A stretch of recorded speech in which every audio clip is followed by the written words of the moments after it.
Last భాషాభాగంలో చివరిది ఐదవ అవ్యాయం. ఇలాంటి ఏంటంటే అవ్యాయం. అవ్యాయంలో దీనికి అర్థం ఏంటి సార్ అంటే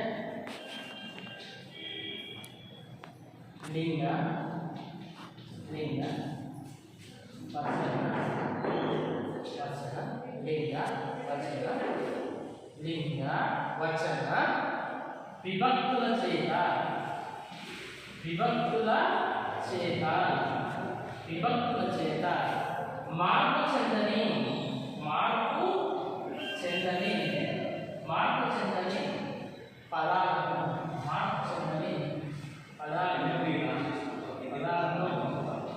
అవ్యయాలు అవ్యయాలు లింగ వచన విభక్తుల చేత మార్పు చెందని పదాలను అవ్యయాలు. ఎట్లా సార్ అంటే నీటి వినండి. లింగ అంటే ఒక పదం పురుషుడికి సంబంధించిందై ఉండకూడదు, స్త్రీకి సంబంధించిందై ఉండకూడదు. ఒక పదం పురుషుడికి సంబంధించిందై ఉండకూడదు, స్త్రీకి సంబంధించిందై ఉండకూడదు. నెక్స్ట్ వచన అంటే ఒక పదం ఏకవచనమై ఉండకూడదు, ఏకవచనమై ఉండకూడదు, బహువచనమై ఉండకూడదు,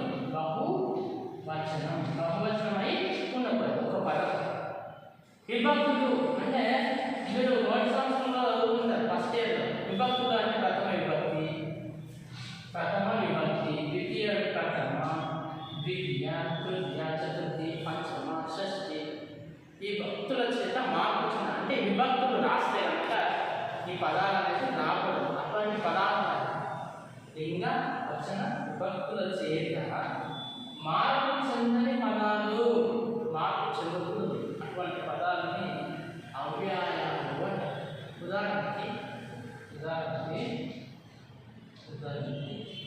ఆహా ఆహా ఆహా అమ్మో అమ్మో ఆహా అమ్మో అప్పుడు అప్పుడు అప్పుడు ఎప్పుడు ఇప్పుడు ఇప్పుడు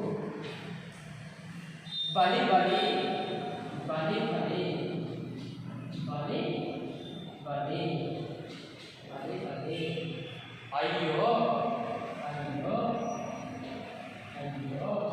ఇటువంటి పదాలన్నీ కూడా ఎప్పుడు, ఎక్కడ, అప్పుడు, అయ్యో అన్ని పదాలు కూడా ఏంటి సార్ అంటే అవ్యయాలు.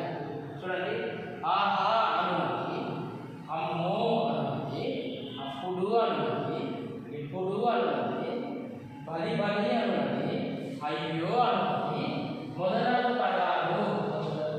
చూడండి, ఇప్పుడు చూడండి, ఆహా అన్నది ఏకవచనము కాదు, బహువచనము కాదు. ఆహా అన్నది పురుషుడికి సంబంధించింది కాదు, స్త్రీకి సంబంధించింది కాదు. ఈ ఆహా అన్నది విభక్తి పదాలను విభక్తుల్లో ఎక్కడ ఉపయోగించము.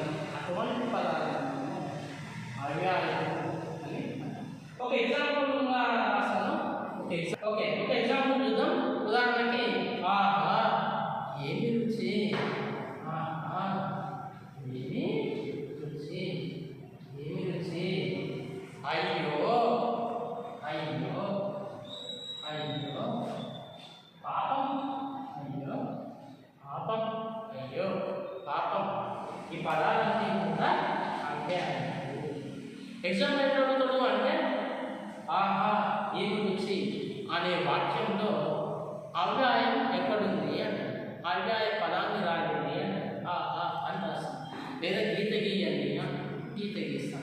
లేదా అవ్యయం అనగానేమిటి అని అడగచ్చు అంటే ఇది చెప్తాం. లేదు ఇట్లా కూడా అడగచ్చు, లింగ వచన విభక్తుల చేత మార్పు చెందని పదాలను ఏమంటారు అని అడగచ్చు. ఏమంటారు సార్ అంటే అవ్యయము అని. ఓకేనా? ఇట్లా ఎన్ని తీసుకోవచ్చు. ఇంతకు ముందు ఒక పదం చెప్పాను, బలి బలి అని. ఆ పదం చూడండి,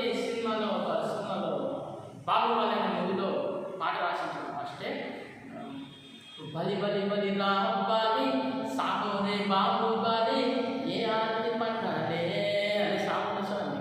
ఆ బలి బలి అనే పదం తీసుకున్నారు. ఆ బలి బలి అనే పదం పర్యాయ పదం.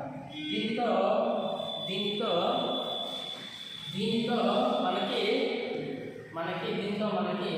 భాషా భాగాలు అయిపోయినట్టు. భాషా భాగాలు